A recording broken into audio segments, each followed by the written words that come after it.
जिन दो अदालतों में आज नवाज शरीफ पेश हुए हैं, कुछ दिनों पहले इमरान खान भी इन्हीं दोनों अदालतों में पेश हो चुके हैं। लेकिन इन दोनों साबिक वज़ीर आज़म की पेशियों के मौके पर माहौल कितना मुख्तलिफ था, ये ज़रा फुटेजेस देखिए।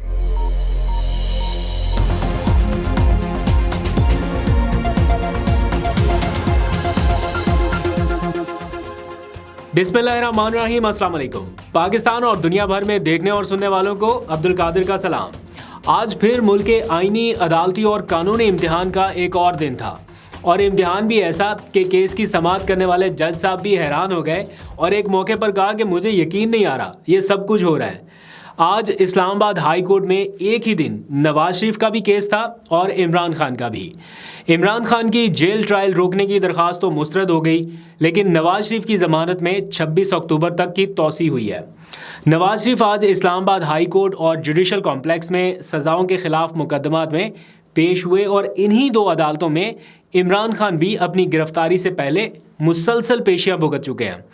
इन दोनों साबिक वज़ीर आज़म की पेशियों में क्या फ़र्क था, आज आपको दोनों की फुटेजेस दिखाता हूं। पहले ज़रा जुडिशल कॉम्प्लेक्स की फुटेज देखें जहां एहतसाब अदालत भी है, फिर इस्लामाबाद हाई कोर्ट के मनाज़र भी दिखाऊंगा कि जब इमरान खान वहां पर आए थे तब क्या सूरत हाल थी और आज नवाज शरीफ आए तब क्या माहौल था। आज जब नवाज शरीफ जुडिशल कॉम्प्लेक्स में पेश हुए तो कारकुनों को रोकने या गिरफ्तार करने की कोई कोशिश नहीं हुई, जबकि इमरान खान की पेशी के मौके पर पहले से कंटेनर्स लगा दिए जाते थे, प्रिजन वैन्स खड़ी होती थी, और मैंने खुद कई पेशियों पर कवरेज की है, और उनमें से एक 18 मार्च वाली पेशी है, उसको तो कोई भूल नहीं सकता। जिसके बाद फिर आपको पता है जुडिशल कॉम्प्लेक्स हमला केस में इमरान खान समेत कई रहनुमाओं और कारकुनान पर मुकदमात भी दर्ज हुए जिनको अभी तक भुगत रहे हैं। तो इमरान खान की दर्जनों पेशियों में से ये जुडिशल कॉम्प्लेक्स की पेशी सबसे ज़्यादा ख़तरनाक थी। हालांकि उस वक्त तक 9 मई का कोई वाक़या भी नहीं हुआ था। यहाँ तक कि जिस दिन इमरान खान साहब गिरफ्तार हुए हैं उस दिन भी ऐसा माहौल नहीं था जो 18 मार्च को जुडिशल कॉम्प्लेक्स के बाहर था। उसके बरक्स मियां नवाज शरीफ आज उसी अदालत, उसी कॉम्प्लेक्स पहुंचे, बड़े इत्मीनान के साथ वो उस अहाते में दाखिल हुए। कोई कंटेनर्स नहीं लगाए गए थे, कोई कारकुनान के ऊपर टीयर गैस नहीं थी, कोई लाठी चार्ज नहीं था, कोई इतनी ज़्यादा वो नफरी नहीं थी, एफसी के इतने ज़्यादा अहलकार नहीं थे। मामूल के मुताबिक जो सिक्योरिटी प्रोटोकॉल है उसके अरेंजमेंट्स थे। नवाज शरीफ साहब की गाड़ी अहाते में दाखिल हुई, गाड़ी के ऊपर फूलों की बारिश हो रही है, कारकुनान नारे लगा रहे हैं, तो ये मामूल के मुताबिक थी। इमरान खान साहब की गाड़ी भी कई मरतबा जुडिशल कॉम्प्लेक्स के अंदर दाखिल हुई है। मैं कोई एग्जैजरेशन नहीं कर रहा कि उनको कभी इजाज़त ही नहीं मिली थी। सिक्योरिटी सूरत हाल के पेश नज़र उनको भी कई बार जुडिशल कॉम्प्लेक्स के अंदर जाने दिया गया, लेकिन माहौल जो था ओवरऑल उसमें बड़ा फ़र्क था। उस वक्त बहुत टेंस माहौल हो जाता था और आज ऐसा लग रहा था कि जैसे मामूल की कोई पेशी है। खैर, नवाज शरीफ पेश हुए और तोशाखाना केस में उनके वारंट मनसूख कर दिए गए और उन्हें जाने की इजाज़त भी दे दी। दूसरी जानिब इसी तोशाखाना केस में इमरान खान के खिलाफ क्या कुछ हो चुका वो एक अलग बहस है। एक अदालत में नवाज शरीफ के वारंट मनसूख हो रहे थे, एंड उसी लम्हात में एक दूसरी अदालत में इमरान खान के खिलाफ जज को धमकी देने वाला जो केस है इतने टाइम से चल रहा, वो अभी तक सुना जा रहा था और वो अभी तक ख़त्म नहीं हुआ। उसकी कोई समाअत की अगली तारीख मुकर्रर की गई है। हालांकि इमरान खान साहब खुद जाके उन जज से माजरत भी कर चुके हैं, मतलब वो मौजूद नहीं थे लेकिन गैर मौजूदगी में वो माजरत भी कर चुके हैं, लेकिन स्टिल अभी तक वो केस चल रहा है। खैर, अब आ जाएं इस्लामाबाद हाई कोर्ट की तरफ।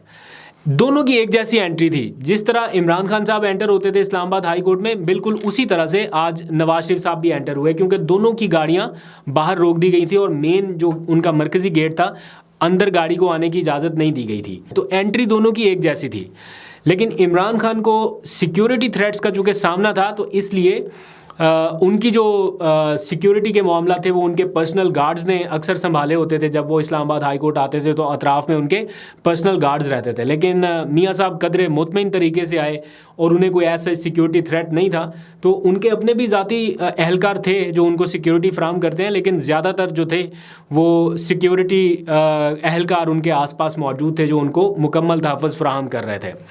तो सूरत हाल बज़ाहिर एक जैसी थी, लेकिन माहौल में काफ़ी बदलाव था। आज की जो इस्लामाबाद हाई कोर्ट की पेशी की अगर ख़ास तौर पे बात करूं, और सूरत हाल इतनी बदली थी कि एक मौके पर नवाज शरीफ के केस की समाअत करने वाले जो जज साहब हैं वो भी हैरान रह गए। हुआ कुछ यूँ कि अदालत ने जब नायब हुकाम से पूछा कि क्या आपको नवाज शरीफ की गिरफ़्तारी मतलूब है, तो नायब हुकाम ने जो बिना नोटिस वहाँ पर पहुँचे हुए थे उन्होंने कहा कि नवाज शरीफ की गिरफ़्तारी हमें नहीं चाहिए। फिर अदालत ने उनसे पूछा कि नवाज शरीफ की ज़मानत में तौसीह पर आपको कोई एतराज़ है?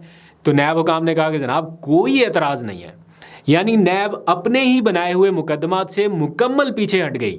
वही नैब जो नवाज शरीफ के खिलाफ केसेस साबित करने में लगी हुई थी, उनकी गिरफ्तारी, उनको ये सारा इश्तिहारी करार देने के मामलात में थी, अब वो कह रहे हैं कि ना हमें इनकी गिरफ्तारी चाहिए, ना हमें इनकी ज़मानत के हवाले से कोई एतराज़ है।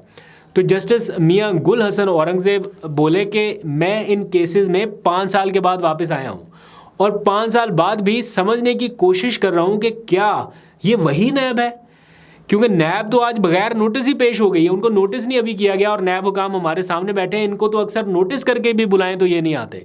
तो इस किस्म की सूरत हाल थी।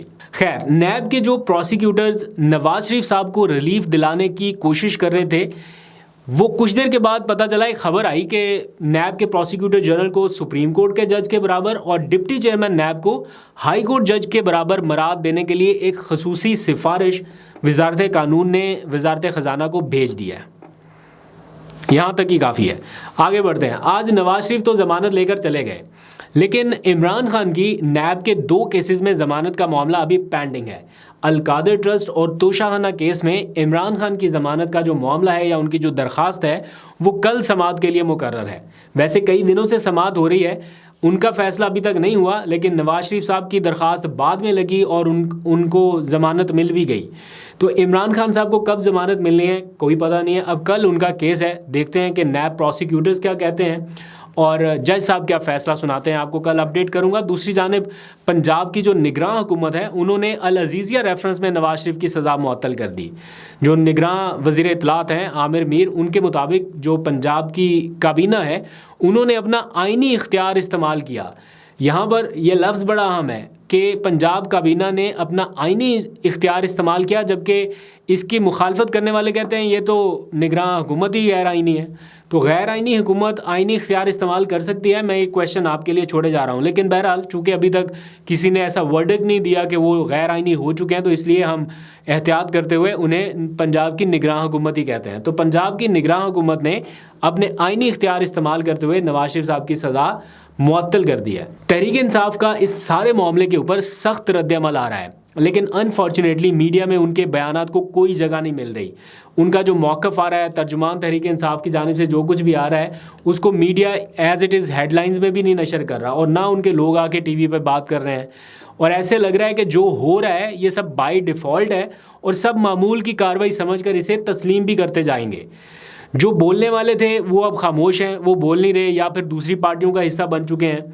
आज भी खबरें आई कि पीटीआई के कुछ लोग, बल्कि 3 ख़वातीन जो हैं वो जहांगीर तरीन की जमात में शामिल हो गई हैं। अंदलीब अब्बास, सुमेरा अहमद और सादिया सुहेल नामी ख़वातीन हैं जो आईपीपी में शामिल हुई हैं। बट द क्वेश्चन इज़ कि पीटीआई के लोग सारे तोड़ कर उस जमात में अगर जाने हैं या भेजने हैं, तो फिर आईपीपी में नए लोगों की शमूलियत से फ़र्क क्या पड़ेगा, क्या तब्दीली आएगी, ऐसा क्या है वो कर लेंगे जो पीटीआई में रहते हुए नहीं कर पाए थे। तो इस सवाल का जवाब भी देखते हैं, वक्त देगा। अभी तक के लिए फ़िलहाल इतना ही। आप भी अपना बहुत सा ख्याल रखिए। अल्लाह हाफ़िज़।